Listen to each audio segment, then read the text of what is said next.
Utah's restaurants are all about synergy. They provide more than just meals. They offer spaces that not only nourish our guests, it allows them to feel like they're a part of something bigger than themselves. And behind every great dining experience is a phenomenal symphony of artisans brewing beverages that contribute to menus all over our great state in a way that enriches and elevates our palates. Artisans like Taproot Soda in Utah County and Sunte Kombucha in Ogden. We've been celebrating handcrafted Utah beverages that are equally innovative and delicious for years. But it's not just about quenching thirst. It's also the stories we share over every glass and the new connections we forge. It's about inviting ourselves to do something that's good for us while supporting the efforts of those that are doing good. At Hands Kombucha, they're not just brewing kombucha. They're cultivating connections, blending local ingredients with global traditions, keeping it fresh, fermented, and full of life. We're diving into the effervescent world of kombucha, a beverage as rich in culture as it is in taste. We're exploring this Salt Lake City gem where the magic and symbiosis of fermentation abounds. This week on Taste Utah.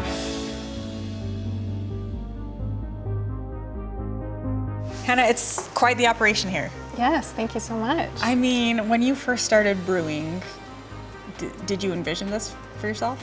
Definitely not. Yeah. No, I graduated from the University of Utah, didn't know what I wanted to do, and somehow fell into this. How long have you been in operation as Hands Kombucha? Started the business in 2018. Okay. Brewing out of Square Kitchen, just down the road from here. Yes, we love Square Kitchen. Yeah. I met Kate, my business partner, in late 2019 and moved into Mountain West Cider. We were there for a year and then we got a place of our own. And this is beautiful. It's the brewing and the tap room. How long have you been actually brewing kombucha? I've brewed since probably 2015, 2014. I got a SCOBY from a friend, and they kind of taught me how to make it. Started with one SCOBY. At one point we had like 250 glass jars that were, wow. Yeah. Like this? Yes, just like that, yeah. Wow, and for people who don't know what a SCOBY is. Yes, so a SCOBY stands for Symbiotic Culture of Bacteria and Yeast. Okay. So it is a living organism. It is not a mushroom, although it looks like one. It kind of does look like one. So the SCOBY eats the sugar that you feed it and turns it into probiotics. How does it become kombucha?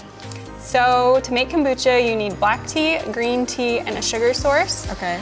We use an organic cane sugar. So we brew the tea, add sugar, dissolve the sugar, and then feed it to our SCOBY. It sits with the SCOBY for about 2 weeks, and then after that, it's finished. When you decided what I want to do is maybe try to commercially market this and offer it to other people, going from that, what did that look like? The SCOBY is a living organism, so you can't just go from 1 gallon to 500 gallons. You have to grow the SCOBY to fit its container. Okay. So we went from 1 gallon to 10 gallon to 50 gallon to 200 gallon, and now we use 500 gallon fermentation. 500 gallon. Yeah. I mean, that's huge. Yeah, that's a big SCOBY. Walk us through now at scale this brewing process. So we have a 10-barrel kettle. Okay. It's similar to beer brewing.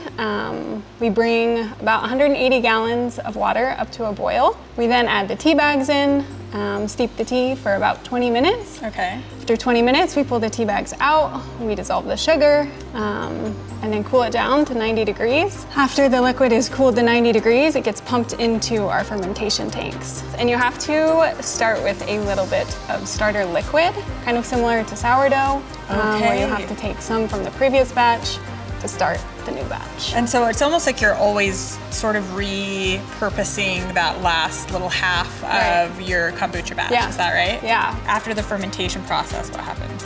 We pump the liquid into something called bright tanks. Okay. Those chill, carbonate, clarify, and that's also where we flavor the kombucha. Okay, so you're not even adding any flavor until sort of that the very end. The very, very end. Yeah. Okay. The SCOBY doesn't love flavors. It prefers like a very basic tea. Another thing about kombucha There is caffeine in black and green tea, but the SCOBY eats up most of the caffeine. So at the end, you're only left with 10 to 15 milligrams of caffeine. Oh, that's so interesting. Yeah. So it's like the tea is there to help feed the SCOBY. Yeah, the caffeine aspect of it. Wow. And so when you're drinking kombucha, some people think that they're drinking caffeine, but not really. Yeah, no. There is also this idea that it has alcohol because it's fermented. Right. What's the deal with that? Yes, so because the SCOBY eats the sugar, there is some of it that gets turned into alcohol. We have to keep it less than 0.5%. So by law, it's non-alcoholic. I did want to add, we brew a kombucha, which is black tea, green tea, and cane sugar. Okay. But we also brew a jun, which is a similar style as kombucha, but it's technically different. It's made with green tea, and then we use a local raw honey. How does that change the flavor profile of a kombucha if you're not using, traditional like cane sugar? Right. So it's actually a lot lighter. This is a jun SCOBY. Okay. So it's almost like a light yellow color. Yeah. I would say that the taste is lighter. Yeah, one of my favorite things about your kombucha is that it's not overly sweetened. And then it's also not aggressively vinegar. Right. It's a really nice balance. Yeah. How are you choosing your flavors? What does flavoring look like for you? I imagine this may be what this is in front of us. Yeah, we still have several of the flavors that we started with in the very beginning. Okay. We've also added on a white peach champagne that's super delicious. You saw us canning it today. But we flavor with fresh fruit, fresh herbs, local produce when possible. Okay. Obviously, the winter makes it difficult. The herbs, we just started growing some here. Wow. In our little planter boxes outside. Okay, so cool. Trying to use those, but we work with local farmers as much as we can. To me, it's one of our favorite sort of Taste Utah style stories where you can do things yourself if you want to, but sometimes, especially when you're at scale, it's not super practical to. Right. But to then create sustainability, you source out those particular ingredients from someone that is doing that really well and is able to source to lots of different people, you being one of them. Yeah. And so you're taking something that they do really well and then incorporating it into. Yeah. How do you create the recipes? Kate and I work kind of with our team to come up with flavors. We have the tap room here now, so we can put ideas that we have on tap and kind of see what people think. It's sort of this really lovely, inclusive community around wellness, doing things that are good for you. And then also playing with the flavors of the kombucha in adult beverages and things like that. Yeah. At first we opened with just non-alcoholic kombucha. Okay. And that went well. And then we brought the alcohol sector in April of 2023. Yeah. And it's been really great.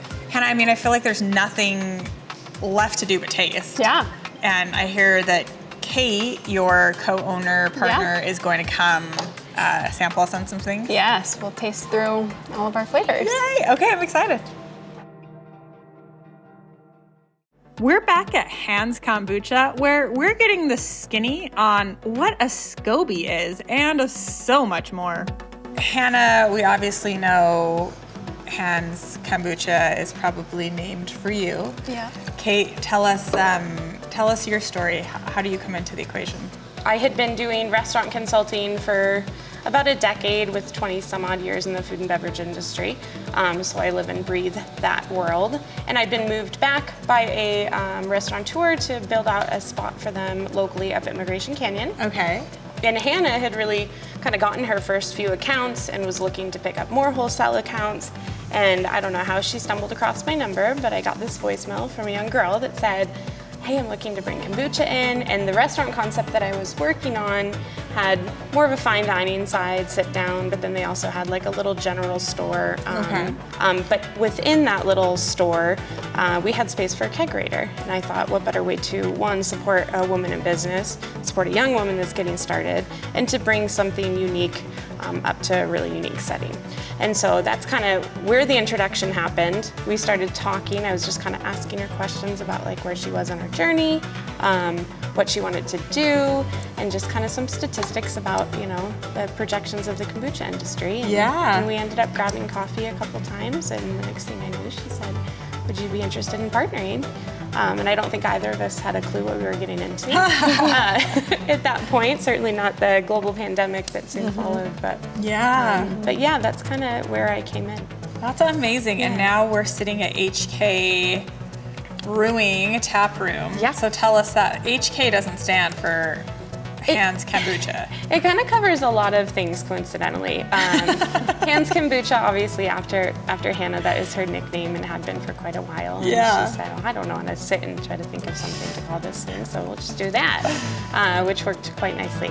And then HK is really for Hannah and Kate. The brewing, obviously, that's what we're doing. And then the collective, the intention really was, I think on both sides, was to create this collective of unique beverage brands, community ingredients, farmers, kind of get everybody together and see where we could take this. Yeah, it's really special because this is where the brewing, the canning, everything takes place here in steps, in increments, but in the same space, which is really fun and very cool. You're even like cleaning out the SCOBY from this big vat, and you keep some of it, but then you donate the other part of it to a pig farmer. That's all of our byproduct from the brewing process goes into compost bins we have out back. And James, as we just know him as, I love it. James the pig farmer. Yeah, I'm literally not the in pig my farmer. phone. Same with mine. It's a whole title. It's so special. But yeah, he picks it up, and you know, come to find out that SCOBY in gardens and such, the bugs that help produce good soil for planting, worms and such, they love that byproduct. And so it's also like really helping another industry and like another local. Regenerates the earth and the soil and all of this beautiful flora and fauna that we need in the microbiomes in the soil in order to grow things. We also need that in our gut in order to stay healthy. Which it's a big circle. Yeah, exactly. It's a circle of life. Yeah, there was a song about it when I was growing up, and I really loved it. Nothing is wasted, you know. There's some way to engage in meaningful ways to repurpose things, which I think is special. Absolutely. Absolutely. That's really, you know, was part of our loose business model at first, because again, we partnered, 2020 came around come March, and nobody knew, you know, their left from right hand. It got really weird. But, you know, that was, how do we help others? How do we create a space where we are doing that circle of life, right? And like giving opportunity to someone that otherwise wouldn't have it, that then goes on and, you know, pass the favor along kind of thing and helps other people. We're back at HK Brewing, where we've been learning the finer art of making kombucha. Now it's our favorite part. Nothing left to do but taste. Okay, so we have to get into the tasting. We have to get into the flavors.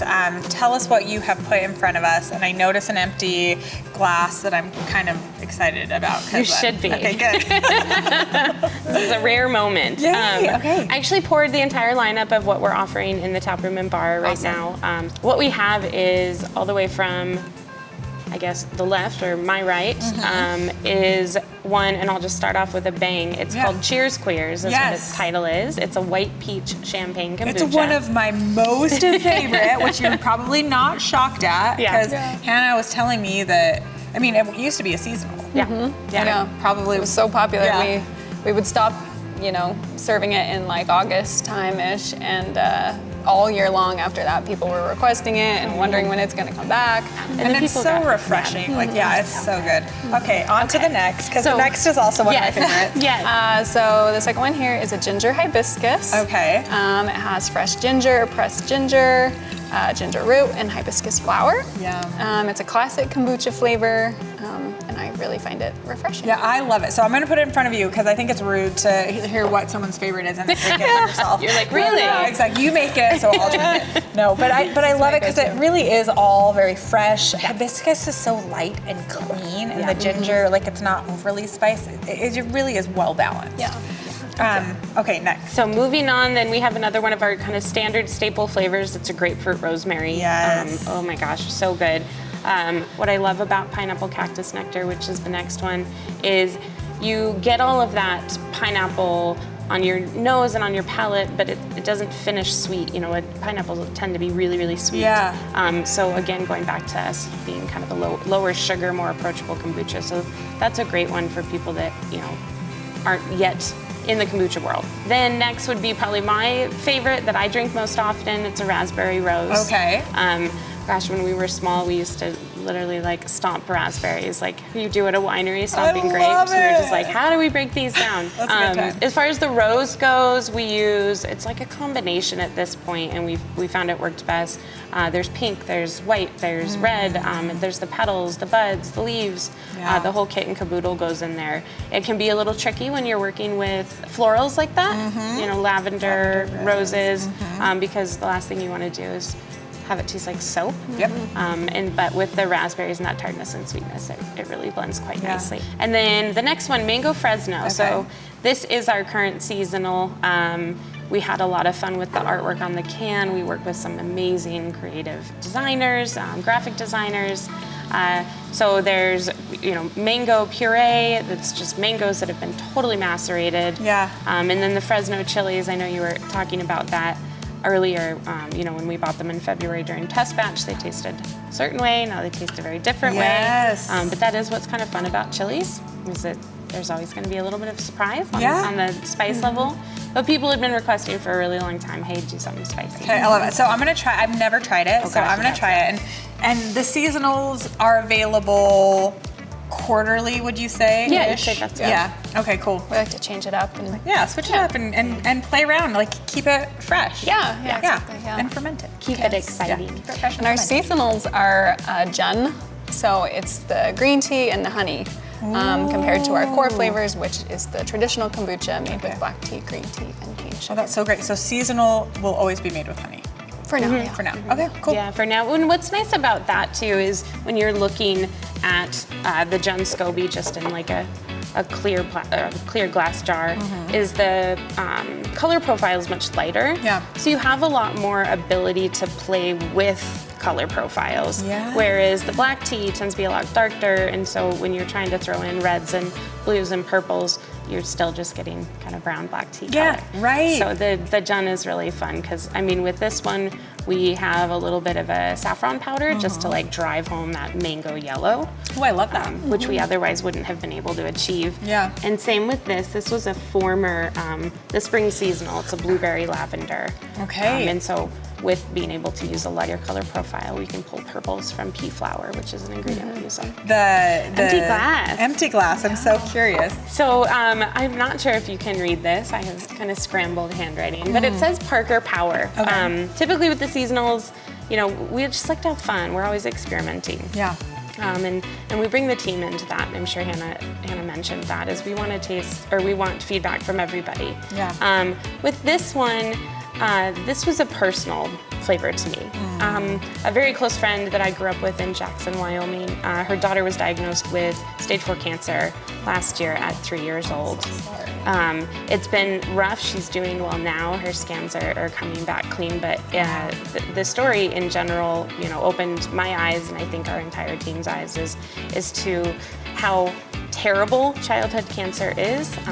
There's a lot of research needed, and how do you do that? You do that with support and you know, money. Funds. You need funds. You need funds. Yeah. So we thought, you know, we're a small business. We can't write a $100,000 check to support that, but what can we do? And so we thought, well, let's do this next seasonal. Nicole's daughter's name is Parker. As they were fighting it, they just Parker Power, just to empower this young girl, and she is a fighter. What a special girl. Oh gosh, she's so special. Yeah. But Nicole's an artist. She's an incredible artist. She has been for as long as I've known her. Yeah. And so when we approached her, we thought, hey, what if you did the art for the can? Oh, full body chills. Totally. That is so special. And we put a blurb, you know, letting people know, and we got a hold of Huntsman Cancer Institute, that's, you know, internationally recognized, and they were on board, and Parker had some of her treatment there. And so we asked Nicole, you know, what is she like? like. We kind of gave ideas of, fall flavors. And the art is just spectacular. We cannot wait for people to see it. I know. What's so fun is it's a naked can right now. Secret can. I'm not even gonna show you. In order for people to engage with this can, they are going to have to go and purchase it themselves. Yep.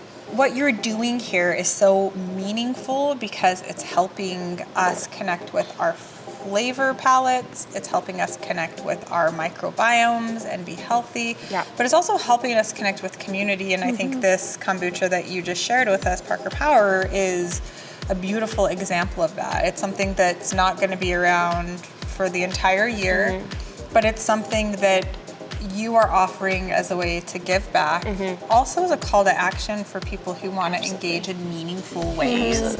And it creates community and it creates connection beyond just the product, and it's something that's resonant and that calls us into connection and community with each other.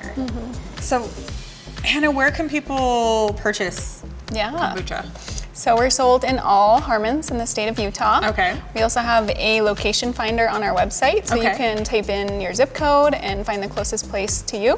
I love that. And then if there's any markets or restaurants or cafes that you want to see hands in, definitely reach out to us and we will reach out to the business. Okay, this is so good. This tastes like fall in a glass. It is. It very much is. Okay. So this is a citrus sage vanilla. We've played with some, turmeric forward chais in the past. We really want to bring that, warm comfort feeling in this season. So citrus, this is kind of like a blend of a few different citruses, leaning more into the tangerine orange world.